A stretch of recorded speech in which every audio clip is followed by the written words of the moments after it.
Yo, what's good, everybody? My name is Cosmic, and I want to welcome you to my channel, Opinion Stated, where I give unfiltered, opinionated sports takes. Let's go.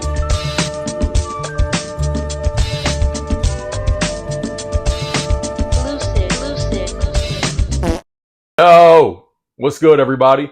My name is Cosmic. I want to welcome you back to my channel, Opinion Stated, and I have a great episode in store for you today. Still heavily engulfed in the 2025 NBA playoffs. Man, second round action has not disappointed by one iota. I have done several episodes so far, trying to stay as consistent as possible to keep you updated throughout. Whereas in the first round, I was kind of MIA with moving and stuff like that. But in this round, instead of just doing a recap of the first round or of the entire round as I did the first round, I just kind of wanted to stay consistent and talk about the results of each game, what I saw, what I observed, dig into the box scores a little bit, talk through the stats, and maybe even possibly make some bold predictions about what is to come based on what I see, just giving my opinion. Before diving into this content, would ask you guys to do me a huge, huge, huge favor. Like this video. Liking the video helps us cruise along algorithm avenue, helps us get into the presence of individuals just like yourself who might be interested in this kind of content, and subscribe to the channel. Subscribing helps you stay in the loop as to when we upload episodes and dig into content. And I talk my shit about the NBA and about basketball. So before I dive into the content today, man, I do want to kind of take an aside to celebrate, something that we have accomplished today, or a milestone that we've reached. And that being, today we celebrate our 1 year anniversary of the channel. So happy birthday to the channel. Thank you to YouTube for, reminding me or alerting me. I was aware that it was coming up, but I wasn't really specifically paying attention to the calendar. We are at about 484 subscribers at this point. It's been a very interesting journey. I am grateful for every single person who has subscribed to the channel. Thank you so much. I was hoping to be beyond the 500 mark by now. So I'm a little heartbroken today because of it. Wham. But not really. Subscribe to the channel, man, if you haven't already. Again, take this journey with us in growth and development of the channel, etc. But yeah, happy birthday to Opinion Stated, man. It's been a very fun year. I actually started this channel last year during the playoffs, as a matter of fact, obviously. Just excitedly talking through like kind of some of the things that were going on, but I just wanted to give a voice to it on video or in front of the camera because I would always do so kind of behind the scenes. So happy birthday to Opinion Stated, man. Subscribe to the channel. Help us get beyond 500. Moving right along here. I'm entitling today's episode, NBA Playoff Second Round, Panic Mode. Man, it is panic mode time. And we're only 2 games deep for the majority of the teams into the second round, the semi-conference finals. But man, or conference semifinals rather. But man, what has been happening has been utterly ridiculous. The road teams are now 5-1, thanks to Oklahoma City, which we'll get into here, pulling off a victory over Denver last night. But the road teams in this second round of the playoffs have won. Every game had gone undefeated so far, and man, it's panic mode time, and I'll talk specifically about why and how this panic mode is relevant. Let's first talk about this Knicks and Boston Celtics game. Shout out to the Knicks. I was just saying, I just showed, if you saw the previous episode, I used a clip from me calling into Sports T. Shout out to Don from Sports T and Mel Senior from Man Down Sports. I called them as they were broadcasting live and just kind of talked about the last or previous Knicks, game 1 of the Knicks and Boston game. And I was saying how Jason Tatum, man, is he's missing something. You know what I mean? That je ne sais quoi. I don't know what it is. It's just he just doesn't have it. You know what I mean? Like an exceptional basketball player, really talented guy, man. But that killer instinct, that takeover spirit, that I'm going to put the team on my back and I'm not going to let us lose. I just have never sensed that in him. I talked about how the Boston Celtics, I have not seen them play lights out defense yet. They play great offense in spurts, and then they expect to just kind of, hit the cruise control button and just kind of coast through. But the Knicks, with a defensive identity have been showing that they can come back in games, that they're going to stay resilient and keep fighting through games. The Knicks have overcome now, I guess I could say, in this series, two 20-point deficits to come back and take the lead. So the Knicks are up 2-0 in this series. Incredible series. I'm so thrilled to watch the Knicks do the unthinkable. I think in a prior episode also, in speaking about the playoffs, I predicted that the Knicks would at least take 2 games off of the Celtics in this round. So I expected it to go 6. It can still go 6 games, but in order for it to go 6 games, and that would mean that Boston has to win the next 4. I'm not saying that Boston can't win the next 4, but let's just stay specific to what has happened and what happened last night.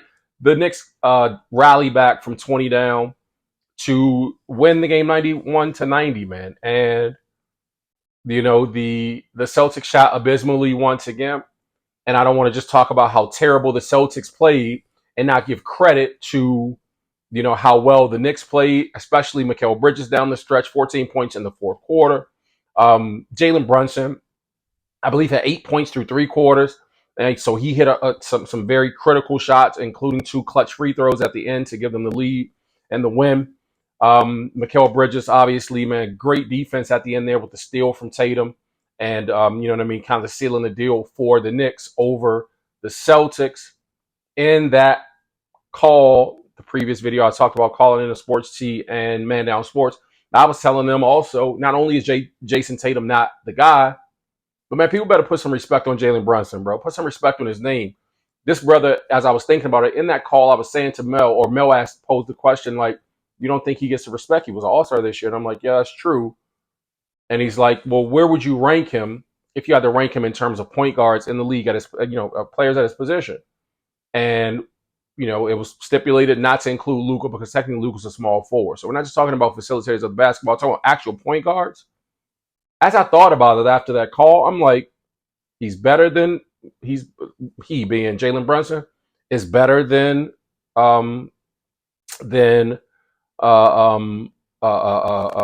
Darius Garland. He's better than Darius Garland. He's a better basketball player than Darius Garland. He's better than Jamal Murray.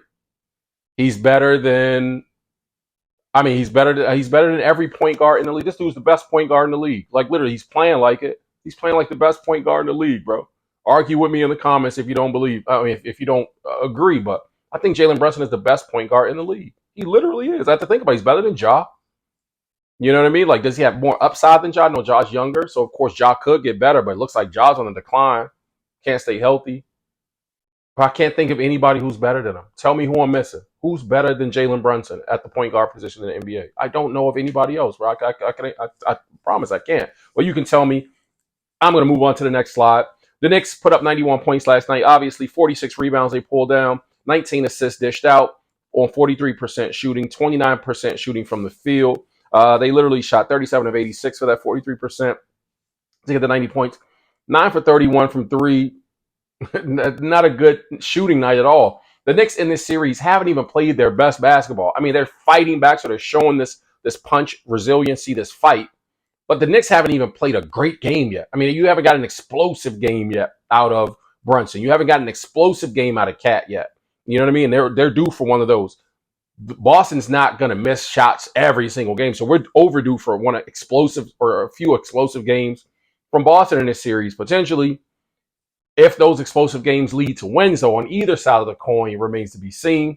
Digging just a little bit into this box score, Mikal Bridges on 6 of 18 shooting last night had 14 points, 2 of 8 from 3, 7 rebounds, 5 assists. As I said, he had all of his 14 points in the fourth quarter, man. It's crazy. OG Anunoby, only 5 points after scoring 29 in the last game. 21 points for Karl Anthony Towns, 17 rebounds for Cat also, and an assist, and 17 points in the game for Brunson. 3 rebounds, 7 assists. Pretty pedestrian until the end there, like I said. That additional 9 points that he scored in the fourth quarter, helped to seal the win for them. 23 points for Josh Hart. They got a really, really good offensive output from Josh Hart last night, which they needed. 6 rebounds, 3 assists for him. And Mitchell Robinson, 8 rebounds rather, and 6 points. 5 points for Deuce McBride off the bench. Also, man, the Knicks are a problem in this series now, being up 2-0. Can Boston still win the series? Of course, bro. It's a best of 7 series, so nothing's written in stone. But if the Knicks take this next game, it's a fucking wrap. I don't see Boston winning 4 straight if the Knicks go up 3-0. You know what I'm saying? Like, or winning 4 of the last 4. Well, they have to go. If they go up 3-0, they'd have to win 4 straight in order to take the series, and I just don't see that happening. It very well could, but taking a look at the Boston side of things, 90 points for Boston in the game, 90 points on 36.2% shooting from the field, 25% from three, 25% again from three. Previous game they shot abysmal 25%. This game they did the same thing. Ridiculous, bro. 51 rebounds they pulled down, 17 assists dished out. More. I mean, I'm used to Boston at the height of their success throughout this season, where they won 61 games a regular season, seeing them swing the ball around. You know what I mean? To just kind of more of a fluidity of offense. I guess when you're not knocking down the threes and you're shooting an astronomical amount of them, your assist totals would be kind of low if you're just relying on the three. So that could speak to the 17 assists. Not that they aren't passing the ball. It's just that they're relying so heavily on the three-point shot. And I said this in yesterday's episode. Teams are literally, in this modern NBA I'm speaking, are shooting themselves out of the game. When I grew up playing ball, and I hate to sound like that, hey, kids, get off my lawn. You kids are destroying the game. But we have an awareness and an understanding that if you're on, you're on. But if you're off, and you can shoot yourself out of the game. So instead of continuing to rely heavily on the three-point shot or jump shots in general that aren't falling, get the ball into the post. You know what I mean? Set up some actions that allow you to get to the basket, to get easier or higher percentage shots. Higher percentage shots. That speaks to a high basketball IQ, some sense, some smarts about the game. We constantly hear how these players are more skilled and smarter than the players from previous generations. And I say these D'Antoni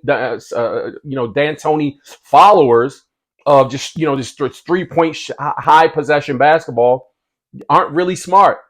They're misinformed. They don't really understand. They don't really understand the game as much as they like to believe that they understand the game. Because, well, the game of basketball is defined by who puts the ball into the hoop more times, not who can shoot the most threes. Not who can shoot the most threes. It's defined by who can put the ball in that hoop the most. Do threes count for 1 point more than twos? Fucking course they do. But if you're not hitting the threes, what do the threes count for? How many points? Zero. So if you fall in love with just shooting excessively from out there, bro, forget about it. Looking at the numbers a little bit deeper, Jason Tatum only 13 points in the game, 14 rebounds. He shot 5 of 19 from the field, shot like shit. Last night, 1 of 5 from 3. 4 points for Al Horford, 4 points, 4 rebounds, 10 for Drew Holiday, 5 assists, 3 rebounds. Al Horford shot 2 of 11. Also, 6 of 17 from the field for Derek White, who poured in 20 points, 3 of 11 shooting from 3. So he just wouldn't relent. That's what he does. 9 boards, 5 rebounds, or 5 assists rather, for Derek White. Jaylen Brown shot an abysmal 8 of 23. 8 of 23, 2 of 7 from 3, 6 rebounds, 1 assist, and 20 points for him. And the bench was just the bench. 6 points, 8 points, 9 points. Pritchard, Porzingis, and who was that? Peyton Pritchard, Porzingis. Oh, and Luke Cornett.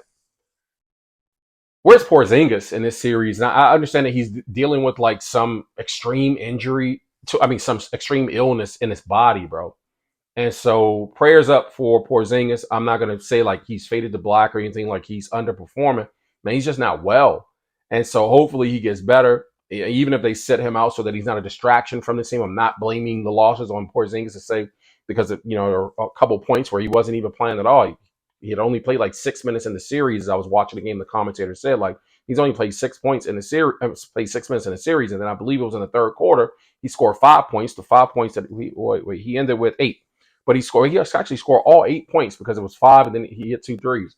So he scored all of his points in the second half of the game. But at the point where he kind of went down the lane and got a dunk, the commentator said that's his first points in the series. And I was like, wow, that is crazy. This is first points in 2 games, his first basket or field goal in the 2 games so far. Now that was crazy. But anyway, as I was saying, man, like this next game, game 3 is a must win for Boston. It's an absolute must win. They cannot go down 0-3.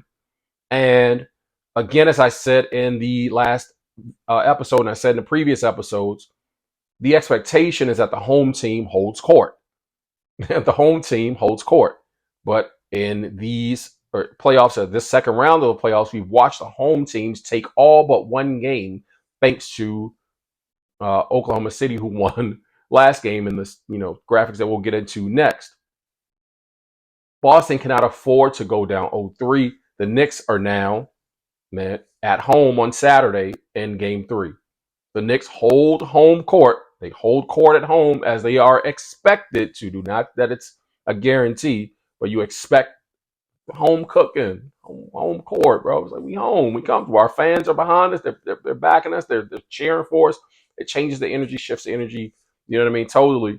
And so if the Knicks come out and handle business at home, this series is over. If the Knicks come out and handle business at home like they're supposed to, clearly, mathematically, it's over. But I mean in game 3 specifically. If they come out and they win game 3, meaning Boston doesn't steal game 3 in New York, like New York stole the 2 games, 1 and 2 in Boston, this series is a wrap. Doesn't matter if Boston comes back and wins 4 and wins 5 and wins 6. It becomes exhausting at that point with all the pressure on your shoulders to like literally have to win. And I'm not saying that it can't be done, but I'm telling you that it won't be done. I'm saying it won't be done. Not based on the fact that neither team has really played explosively. Boston just hit some shots early and they couldn't sustain it in both games down the stretch. They haven't played explosively yet. New York fell into a hole and then fought out of the hole, but they haven't played explosively. They play based on their identity. And shout out to Coach Tibbs, man, for coaching those boys and keeping them motivated. Boston's in trouble. It is panic time for the C's fans. But moving right along, again, I kind of wanted to highlight over game 1 and 2, the C's shot 25 of 100 from three-point land. Their 75 misses from beyond the arc are the most in a 2-game span in NBA playoff history. In game 1, Boston went 15 of 60 from beyond the arc. And the 45 misses also made for an NBA playoff record. They've set two records. They're on the side of the history books that they don't want to be on negatively at this point. You know what I mean? They are shooting 25% over the course of 2 games. The 100 trays are the most in a 2-game span. They literally, or the 75 misses, I'm sorry, are the most in a 2-game span. I wonder what the 2-game shot, like shot total is. If that hundreds, because that 100 just seems crazy to shoot 50 a game. I could be wrong. Maybe the Warriors of yesteryear shot more over the span of a course of 2 games. I'll have to look that up now. But 25% overall. They've only made 25 of 100, bro. That's fucking crazy. 15 of 60 in game 1 and 10 of 40 last night. Boston needs to stop shooting threes. Boston literally needs to stop shooting threes, bro. They need to focus on just taking the ball to the basket. Jason Tatum can get to the bucket anytime he wants. His first step is killer. Jaylen Brown can get to the bucket and into that mid-range anytime he wants. His first step is killer. And he's a skilled handler of the basketball. Also doesn't just turn the ball over and try to do his thing. They need to stop shooting so many threes, bro. They really do. They really do. That's the adjustment I want to see from Missoula. They need to stop shooting so many threes. And I get it. When you play a certain way, you just play a certain way, bro, and it is what it is. But stop fucking shooting threes. Next graphic. The Denver Nuggets got trounced last night by the Oklahoma City 149, or Oklahoma City Thunder rather, 149 to 106 in game 2. Like, I'm not even going to spend a lot of time on this game. I mean, aside from, you know what I mean, like losing, it's okay. The Nuggets stole game 1. Whoopee. Oklahoma City came out last night and did what they were supposed to do by winning game 2. They're at home cooking. They're fans. They got embarrassed in game 1. And they came out and embarrassed by losing, rather. They came out and embarrassed these people and won. And so for Denver, they lost in embarrassing fashion. It ain't the fact that you lose. It's how you lose. That matters also. I think it's panic mode time for the Denver Nuggets. Let's take a look at the box scores, more specifically at the numbers. 106 points put up here in the game for Denver on 37.9%. Let's call it 38% shooting from the field. 40.5%, or say 41% from 3. 38 rebounds. They pulled down 18 assists. Only 18 assists. Aaron Gordon just 10 points in the game. The stats or individual stats really and the numbers really don't matter because they were getting the shit beat out of them. So you know what I mean? Like things started happening. None of the starters played. Well, actually, no, I'm wrong. Nikola Jokic and Jamal Murray played more than 30 minutes. I was going to say nobody played north of 30 minutes, but I'm wrong. You know what I mean? But not much more than 32 minutes. So the numbers clearly are not factorable in terms of individual numbers. Nikola Jokic led the team, led the starters in scoring with 17. Russ led the team in scoring with 19 off the bench. Just, just not a very good game. Not a very good game. The boys came out and jumped all over him, man. 149 points in the game for the Oklahoma City Thunder on 56.2% shooting from the field, 44.4%. I said they would come out and jump on. I predicted that they would come out and jump on Denver early in this game, but I thought that Denver, would show some fight and kind of fight back in it and bring the score kind of relative. You know what I mean, like somewhere around the halftime or before the halfway mark, but it didn't happen. They just jumped on them and just stayed on them. You know what I'm saying? Beat the brakes off these people, man. They snagged 44 rebounds and so doing. Dished out 31 assists for them. So they were just sharing the ball around. Shots were falling. That 44.4% shooting from three was on 16 of 36. They shot 50 of 89 from the field for that 56.2. But they played amazing. You know what I mean? Chet Holmgren, 15 points and 11 rebounds in the game. Jalen Williams, 17 points, 4 rebounds, 7 assists in the game. 14 points for Hardenstein and 8 rebounds, 5 assists for him as well. Shai Gilgeous-Alexander shot 11 of 13 from the field, bro. 11 of 13 for his 34 points, 4 rebounds, 8 assists. And Lou Dort chipped in 12 points also. So all the starters were in double figures. And then Isaiah Joe, 14 points off the bench. Aaron Wiggins, 10 points off the bench. So of course, everybody clear the bench and give everybody, you know what I mean, a chance to get a lick in. But yeah, this is who Oklahoma City has been all season. That point differential, like I said, they led the league in point differential. I think they set an NBA record, you know what I mean, like a historic record this season for point differential. Also, if I'm not mistaken, I can be fact checked on that. But this is what they do. They just pounce on you, you know what I mean, and then keep their foot on your throat typically.